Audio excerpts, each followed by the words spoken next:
Ex-spoiled kids, what was your reality checks? Father died and gave his inheritance to his 25-yo GF. When I mistreated someone I cared about and they actually followed through with cutting me out of their life. Joining the workforce. Very first day of my first job I was like, oh shit. This is what everyone was complaining about. My mom got seriously ill in cancer and ended up in the ICU for 5 months. I had to get my shit together real quick now that she couldn't fix my messes anymore. When I discovered things like electricity and water come with monthly bills. Seeing my friends and in-laws struggle to afford extracurriculars for their kids. Growing up in a high-income area.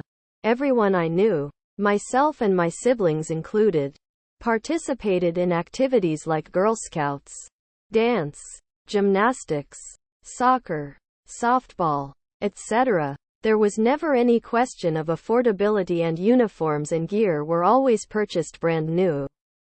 Now I see parents in my age group, early 30s, only being able to afford 1, maybe 2 extracurricular activities per year.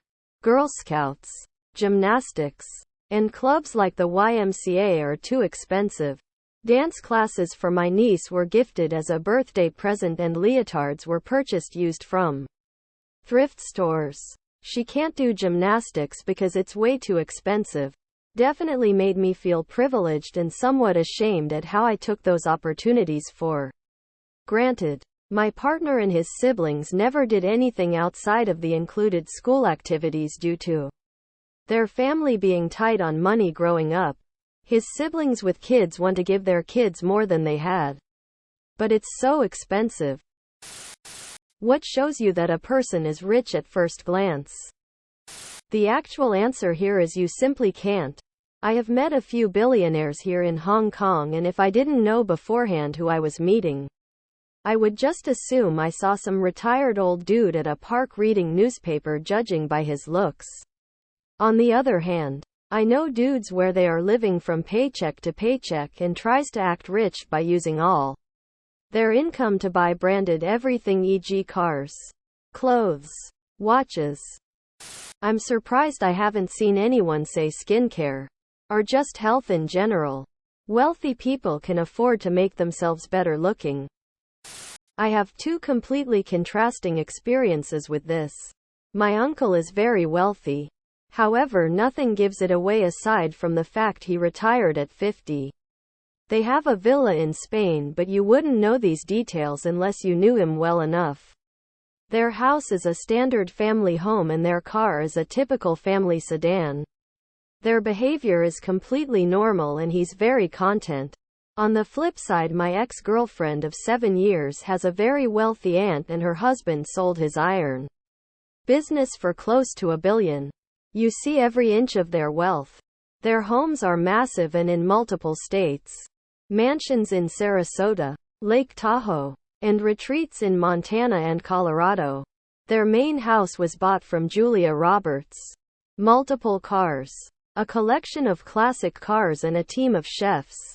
You need an Uber to get from one part of their main home to the other. We joined them for evenings and dinners quite a few times when the bill was over $5,000 a night. I looked at my ex like, WTF is this?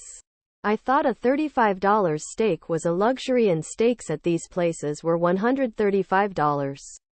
I felt like an asshole throwing my $100 into the tip for the night when they were slapping $700 into it. Nice people but obscene. Obscene clothing, cars and lifestyle. Very in your face, we have money. Wealthy people worry about time. The only resource and commodity that doesn't replenish. Edit. I'm not wealthy by any stretch. But I'm slowly starting to value my time more than my money. I think it's a healthier way to be.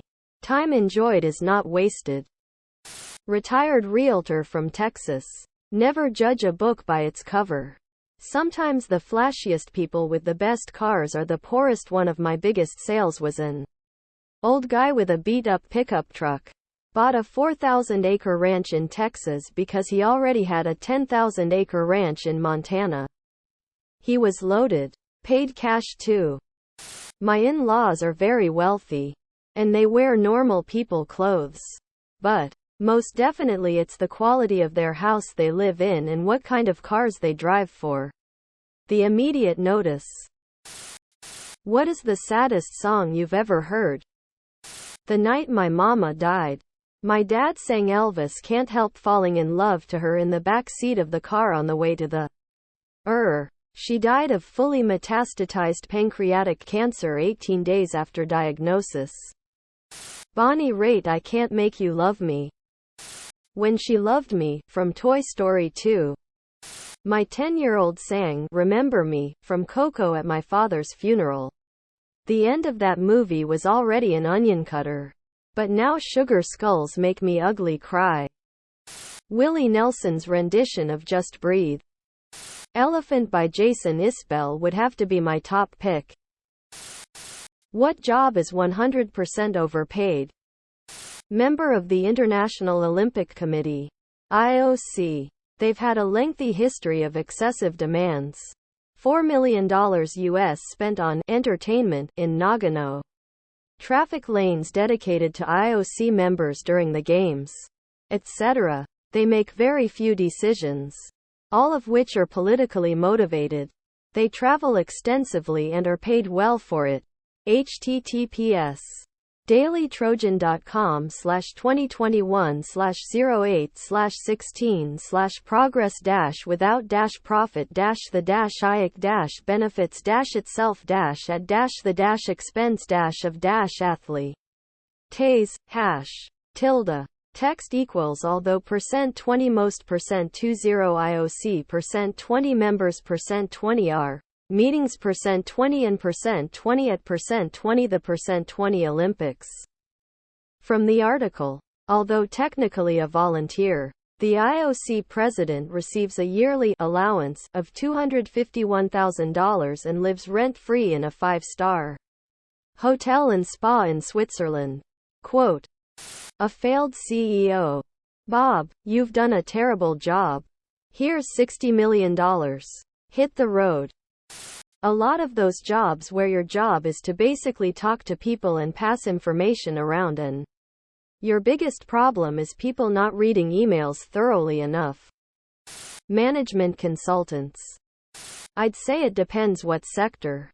But my sorta answer is that it's fucked to see COs, CFOs, COOs, etc. getting literally tens of millions in bonuses when the company is also laying off thousands of workers, selling off assets, losing value, or whatever. I always figured a bonus was something you earned when you did a good job. Real estate agents. What is something every woman should always remember regarding safety? Don't be afraid to check out who someone is before opening your door. Even if they say they are maintenance or city something or other. Get the phone number for wherever it is. On your own. Don't ask them. They could give you a friend's number. And call that and ask if they sent someone there. The Boston Strangler pretended to be maintenance. He wasn't the first, or last, to use a ruse to get a door to open. People can buy uniforms and badges and clipboards. Bad guys and good guys look the same.